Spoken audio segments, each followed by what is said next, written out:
يعني هم ينسبون للباقر انه يقول ان صلاة الصبح 4، هذا خلاف الاسلام.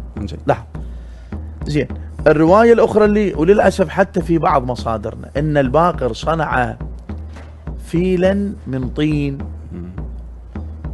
ثم طار به الى مكة، زار بيت الله الحرام، رجع الى المدينة. على كل مع احترامي اقل شيء عند الائمة طي الارض، ما يخلون الناس تدينهم مولانا. لان هاي الافعال بدل ما راح صح البعض اعتبرها معجزة للامام وخرق للناموس الطبيعي، بس انا اقول انه عندهم طي الارض. تطوى لهم الارض وين.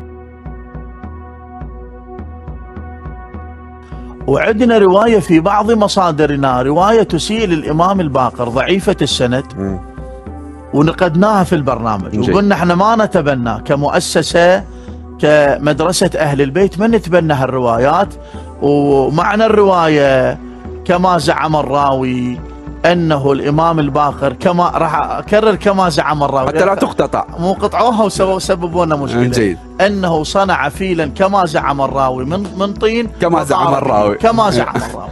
ما شاء الله السلفية الوهابية مقتطعين، وقال أنه برنامج أبعاد تاريخية، وسماحة الشيخ عقيل حمداني يقول هكذا سموه الفيل الشيخ.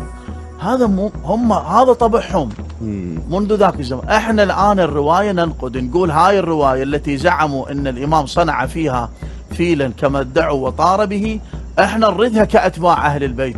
زين انتم ليش تقتطعونها وتسيئون بها الى اهل البيت عليهم؟